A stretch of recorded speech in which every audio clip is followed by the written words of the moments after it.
Okay, well, anyway, the traffic and the running is looking good. Well, Pioneer Day is more than just fireworks and parades, right? It's a deep part of Utah's history and identity. Joining us now, Tim Glenn from the Museum of Utah to help us unpack the meaning behind the day and share some of the stories that shaped it. I just told you during the break that as a kid, the 24th of July felt bigger to me than the 4th because of the way we celebrated, the activities we did. Why is it such a big deal here? I think for a lot of reasons. Primarily, it speaks to sort of who we are as Utahns, and that's, you know, speaking broadly across all the state, right? Many, many different people, whether they're connected to that pioneer history or not. It speaks to sort of our culture and our nature here in the state. Okay, are there some surprising and little-known parts of Utah pioneer history? Enlighten us. Oh, many. Yeah.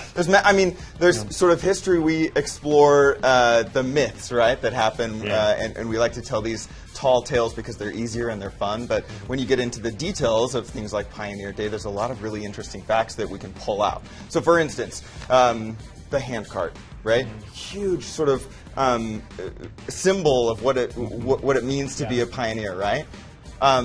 Very few people came here by handcart. Very Seriously? Very few people. I guess there were wagons, right? Yeah, so there were around 250 companies that were organized by the Church of Jesus Christ of Latter-day Saints.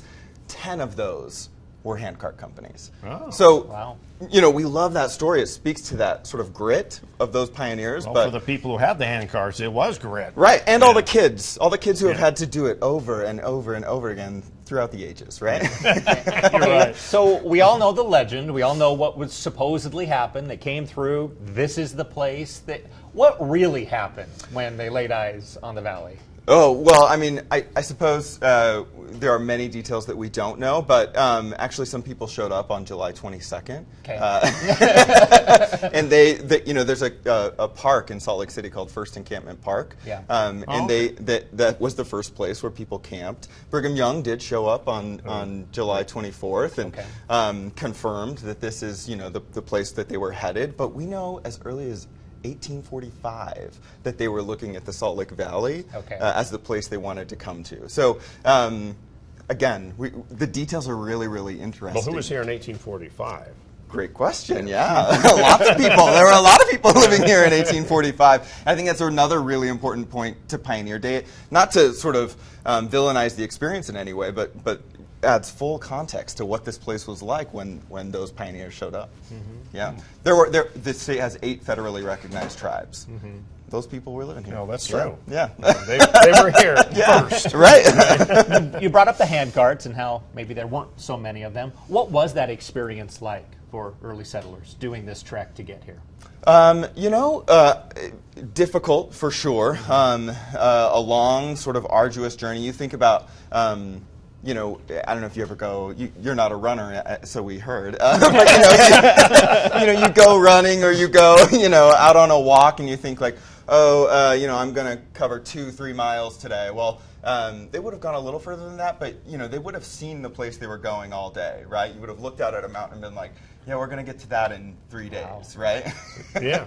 So, pretty interesting and long, arduous journey. Okay, so at the museum, what can people enjoy or take in? So this is a brand new museum. We're not open yet. We'll open next year. So for Pioneer Day next year, you can celebrate the opening. Is this the one up by the Capitol? Yes. Oh, okay. So it's part of the Utah. It's under construction. Exactly. Yeah. Part of the Utah Historical Society, and you'll see plenty of pioneer history. You'll see some really interesting stories that are familiar to you, maybe some that aren't. But we're really actually trying to open the door to Utah history, to all the different people that live in this state, right? And so it's a comprehensive history, not just pioneer history, but going all the way up to the present. Fine art, all of.